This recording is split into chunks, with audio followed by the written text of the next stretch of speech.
happy almost Christmas break, St. Paul's artists. If you have not finished your still life, here you can see the photo of my still life. This is your last chance to work on it at school and get it submitted before break.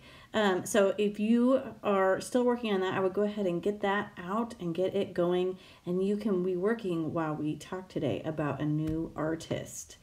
I really wanted to share with you one of my favorite artists we're just going to talk about before the holidays because he did such amazing Christmas work. Maybe you've heard of him before. His name is Norman Rockwell, and his artwork really is the epitome of art reflects life. Norman Rockwell lived from 1894 to 1978, and he's a 20th century American painter and illustrator. You might recognize this very famous painting that he did. It's probably one of his most famous. It's called Freedom from Want, which is one of the 4 freedoms that President Roosevelt said that Americans most held dear. So freedom from want, and he showed it by showing this amazing family Thanksgiving. And this image is depicted in pop culture all the time. Here you can see Lego, freedom from want. And then also here is a modern day freedom from want where the family is not talking to each other, but instead on all their devices. And here you can even see Modern Family depicted freedom from want in one of their episodes. I love this episode. Alex is doing this for an art class. She has to represent a famous work of art in a photograph. Norman Rockwell did not shy away from even darker parts of American history. Here you can see his depiction of Ruby Bridges as she goes to school for the first time at her new school, protected by guards. And here you can see President Obama talking about the image during his presidency. We're going to watch a short video about Norman Rockwell and all of the parts of American history that he depicted. But while you're watching, if you would like to go to Schoology, and in today's folder I've included 3 different kind of coloring pages you can download and open in Sketches and add your own colors to some Norman Rockwell holiday artworks while we're watching this short kind of biopic about Norman Rockwell. Another suggestion is if you don't feel like using your iPad to work on it, you could print one out and use your markers or colored pencils or crayons from your art kit. Norman Rockwell was born in New York City in 1894. Though urban dwellers, his family spent many summers in the country. Our heaven, he said, was the months on the farm. It had a lot to do with what I painted later on. His father often read Dickens in the evenings, and Rockwell would draw pictures of the different characters. He said, after I got to know something about myself, I found that I didn't want to do anything else but draw. Rockwell quit high school to attend the Art Students League.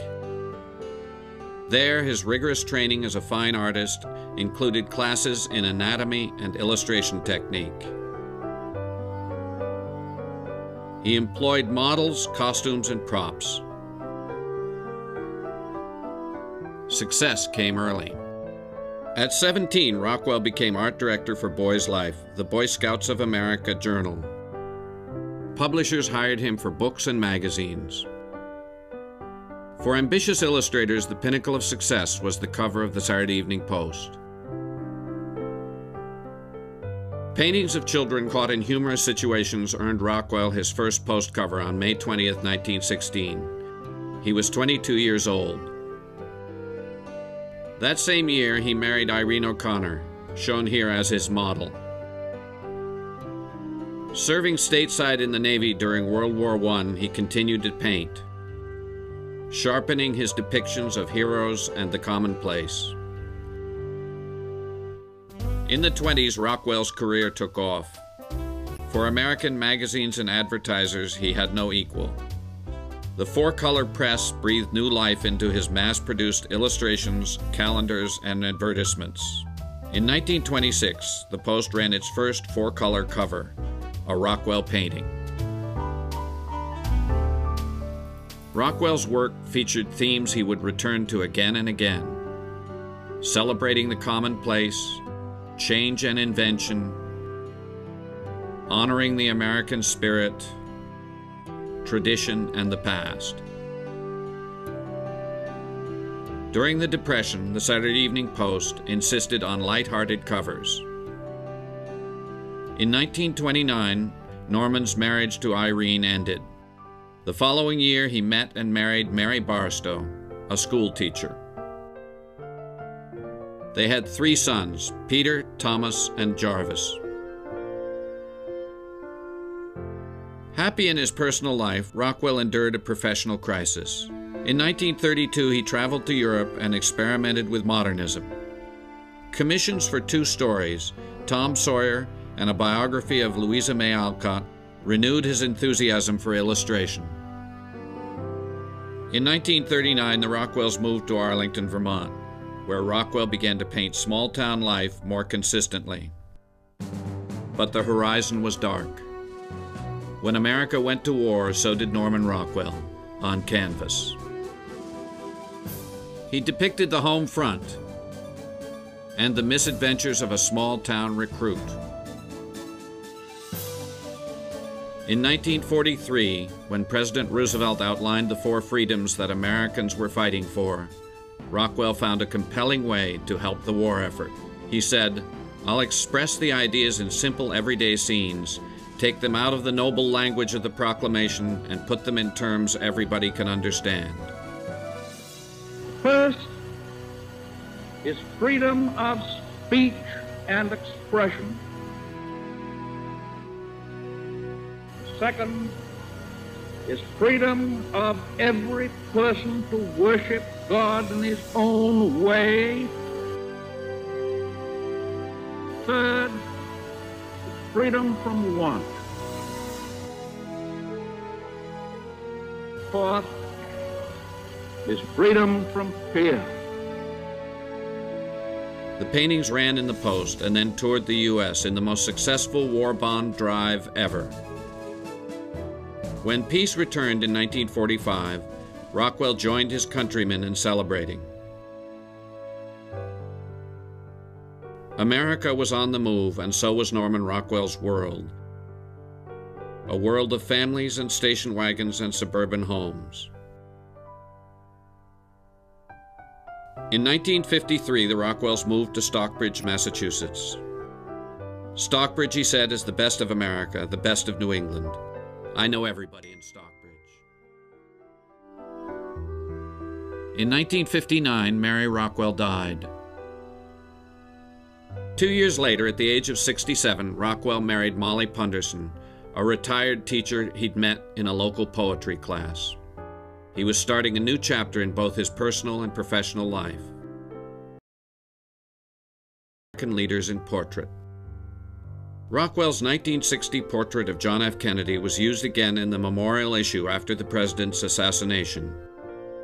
It was Rockwell's final cover for the Post.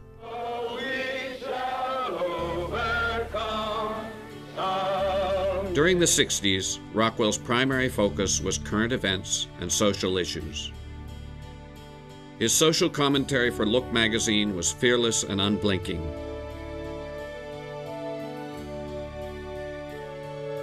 He embraced the idealism and courage of a nation charting its future. Norman Rockwell chronicled the American century as no one else did.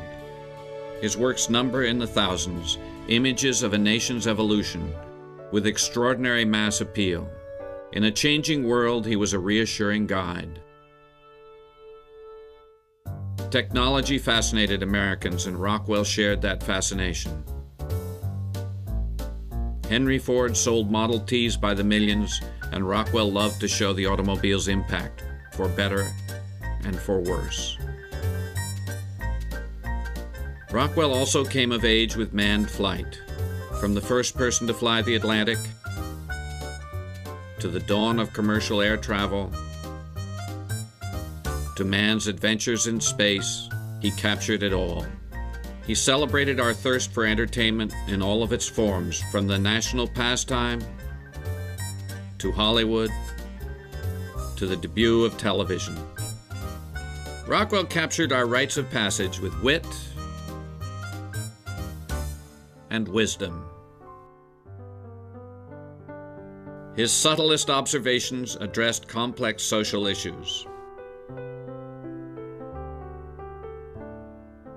Rockwell looked back with pride at our rich national and literary heritage. In Family Tree, Rockwell imagines an American lineage unfettered by class or ethnicity, linking past and future. Rockwell said, "I was showing the America I knew and observed to others who might not have noticed." His eye for everyday drama and his devotion to detail guided his creative process. He strived for authenticity in his settings and props. He collected all manner of clothes and costumes. At first, he used professional models. Later, the camera allowed him to use anyone who could hold still for a picture. He recruited family and friends and scores of neighbors. He had a knack for finding just the right face and then seeing how high the eyebrows could go.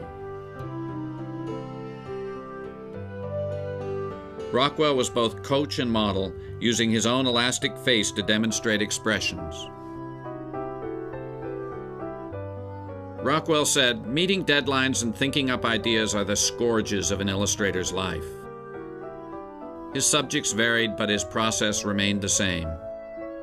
He took photographs, sometimes by the hundred, tinkering with lighting, posing and reposing models, isolating elements of the scene. From these came charcoal sketches, usually the size of the final painting. At this point, he analyzed the composition and tones and solved technical problems. Color studies showed him how his choices would play on the newsstand.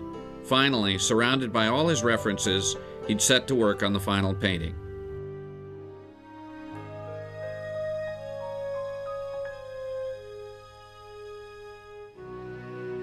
Though Rockwell greatly admired the old masters as well as contemporary artists, he said, "The great band of illustrators have shown us to ourselves. I am proud to be of their company." He was both an illustrator and an artist. The kind of thing I like to do, I know it isn't the highest form of art. There's no doubt in the world about that, and I know it better than anybody else. I love to tell stories in pictures. The story is the first thing and the last thing. That isn't what a fine art man goes for, but I go for it, and I just love to do it that way, see. Though he died in 1978, Rockwell's reputation has remained strong, continually growing. Today, the Norman Rockwell Museum in Stockbridge, Massachusetts, welcomes 200,000 visitors a year. Some come to remember, some to discover. His studio, where he created many of his most beloved works, now stands on the museum grounds. Norman Rockwell left us with images of and for the American people, reminding us to believe in ourselves, honor the past, embrace the future, and see ourselves as he did, with warmth and compassion. Well, I hope you learning a little bit about Norman Rockwell and certainly some history of the United States. One of my favorite lines from the video is that Norman Rockwell showed us ourselves, and he really depicted American life. One thing I inherited from my grandmother's house was a book full of Norman Rockwell Saturday Evening Post Christmas paintings, and it's one of my treasured Christmas possessions. And I love all the pictures of joy and families that he painted for the Post of the holiday time, because it's my favorite time of year. So I'm hoping you're enjoying adding some color to a Norman Rockwell page and adding your own colors, and I hope you enjoy your holiday break, and I can't wait to see you guys when we all return in January. Hope you're having a great day.